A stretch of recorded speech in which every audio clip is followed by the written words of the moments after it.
Okay, everybody, welcome back. We've got the metal cut down. We've cut it, cleaned up at the edges for the welding. We've got it put in the vices. And now we're going to start to weld together the exterior part of Lindsay's gate. The frame of it, I should say. I'm using the Yost corner vise for this application right now. Got 4 of them in each corner. I've measured it. I'm out of square by about a 32nd of an inch, which I'm okay with. I'm sure there's going to be some sort of warpage, some sort of movement when we weld. So as far as the dimensions, the game plan was to shoot for 67 inches tall and 37 inches left to right. Right now we're sitting at 67 and a 16th, pretty much everywhere around, and we're measuring 37 and a 16th. So I'm a 1/16 over, which once again I think is going to be just fine. So we're going to get the welding machine over here, and we'll get going here shortly. Okay, we got the welding machine set up. For those of you that are curious, I'm using the Miller Multimatic 220 AC/DC. It's a multi-process machine. It does both MIG, stick, and TIG welding. It has a great feature. They call it the auto set. And you just plug in your wire thickness, metal thickness. It determines the volts coming out of the wall, what it can run, and it kind of sets you up for perfection. I got this machine about 3 months ago, and I gotta tell you, I've enjoyed every minute of using it. Okay, tack it in place.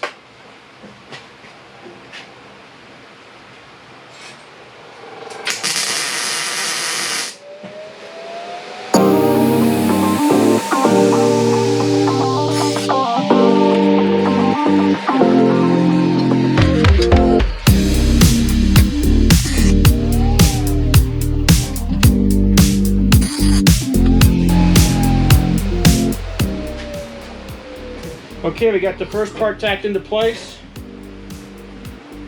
I'm going to go through and put some more tacks and weld some more of this out as we go along.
One thing problematic with the Yost corner vices at my table is that the handles tend to slip down into the cracks, and we were unable to move things easily around the table.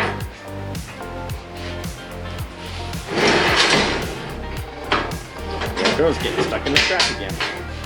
Another one about to get stuck in the track.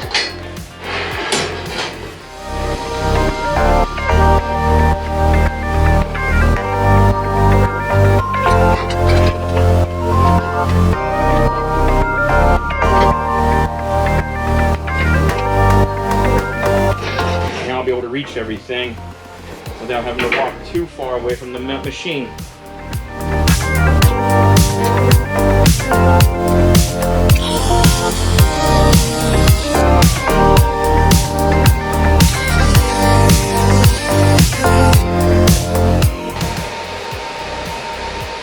Okay, we got 4 sides welded in at the top. And now we're going to measure, make sure everything's kind of staying where it's supposed to.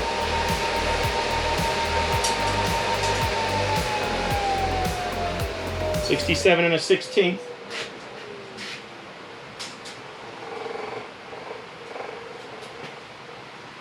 67 1/16. In the middle, 67 1/16.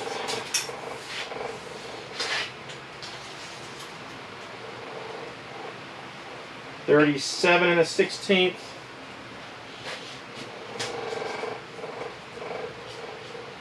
37 1/16. And in the middle, we've got about 37 1/16. Okay, checking for square still. That side to this side. 72 and 9/16. Sorry, 76 and 9/16.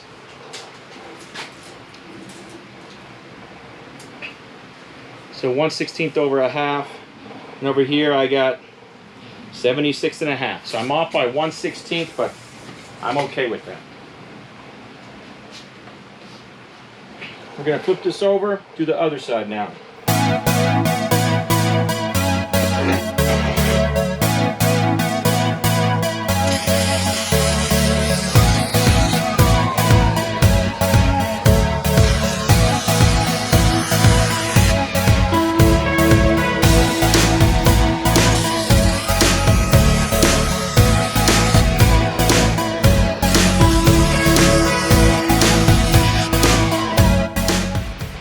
Okay, I got the bottom side welded out.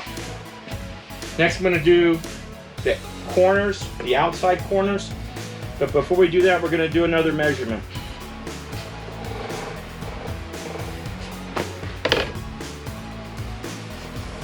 I built several things in my life, or it's relatively recently though, for things that moved on me a lot that I wasn't expecting. 67 1/16, we're good there. 67 1/16, we're good there. Right in the middle, 67 1/16. Going to the corner.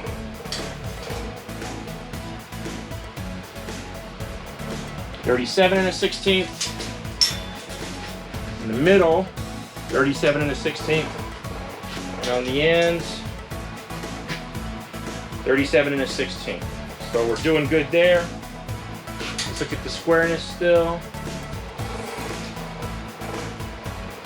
76 and a half. And over on this side,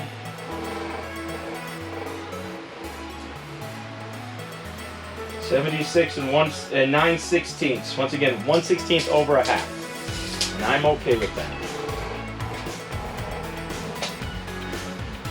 So we're going to weld the sides, and then once that's done, we're going to let it cool for about 30 minutes, and then I'm going to take the clamps off, and we'll do the inside welds. I'll do this off camera, and we'll be back shortly. Okay, we're back. This has had time to cool. I can touch it, barely warm. And now we're going to remove the vices. We're going to do the inside corners, and then the entire exterior part of the frame will have been welded up. I debated very hard about whether I should weld out all of the seams for the exterior and then do the interior, tack everything together, and then kind of weld everything out.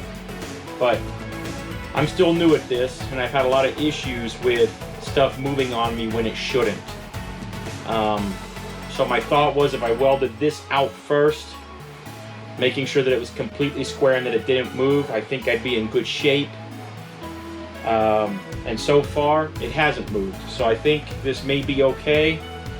I'm sure some of you would think otherwise, but anyways, that's what I'm doing, and that's where I'm at. Can't undo it now, so we're gonna go and start taking stuff apart.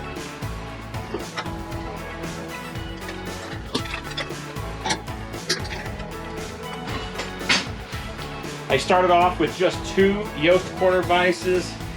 And I tried building a table, and honestly that did not come out very well at all.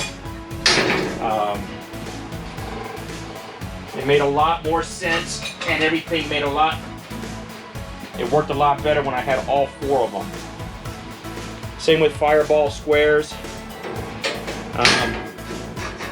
Just having one didn't seem to be enough to make things work perfectly. Okay, I'm gonna start to weld out the inside corners now, and we'll do that now.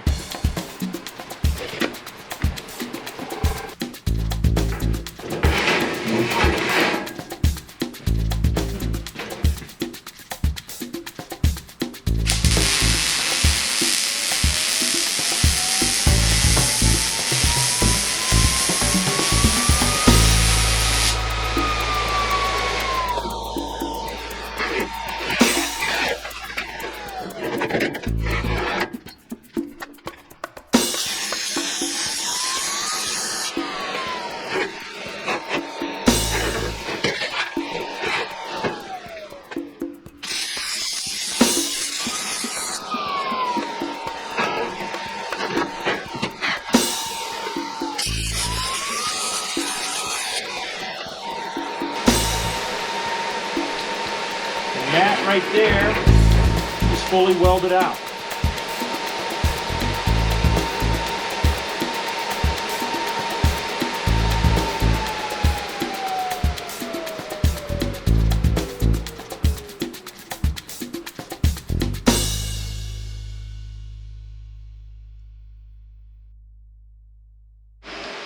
Okay, here I am in the shop working on Lindsay's gate. I did a bunch of stuff off of camera, unfortunately, and I'll show you what I did here in a minute. But we're going to put the middle braces in now, making sure they're square and lined up. Yeah, so let's take a look here.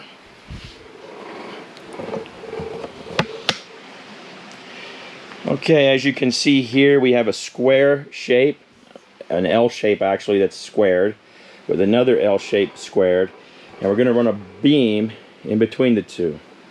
Not sure how well that comes out on camera, but you can see that down there it looks like it's connected, and over here it looks like it's connected. There's going to be an area that runs here, another bar here. Gonna run a bar from here to down there. It's this one right here, something like that, and then there's going to be one of those 2 small pieces that go up there also. So it looks like a rectangle within a rectangle. I did these off of camera because it was very tedious. Cutting the 45-degree angle was easy. Making sure each one was exactly the correct size took a little bit of time, a little finesse, but I was able to get that, especially with these inside ones. Everything is as square as I could get it, and now it's time to do some welding. So let me get the welding gear and we'll get going.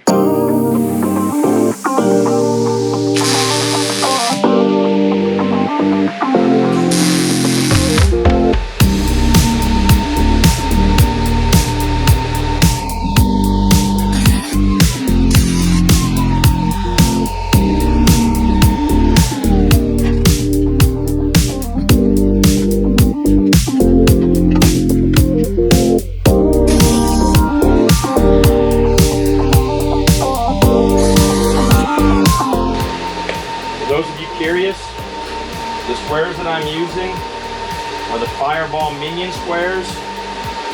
They're good for getting into little tight places like this. If I'm not mistaken, the short side is only 4 inches wide.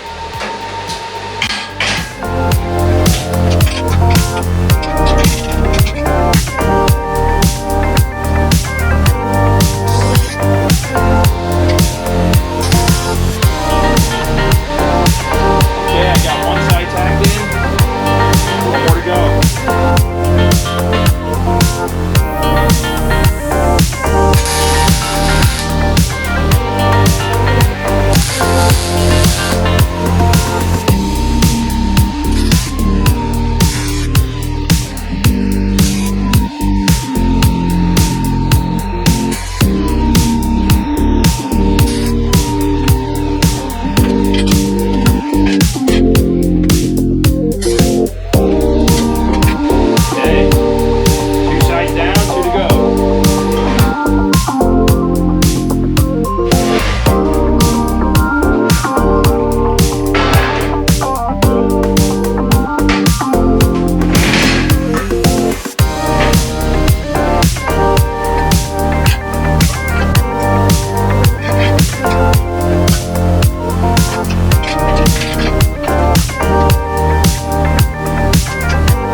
No.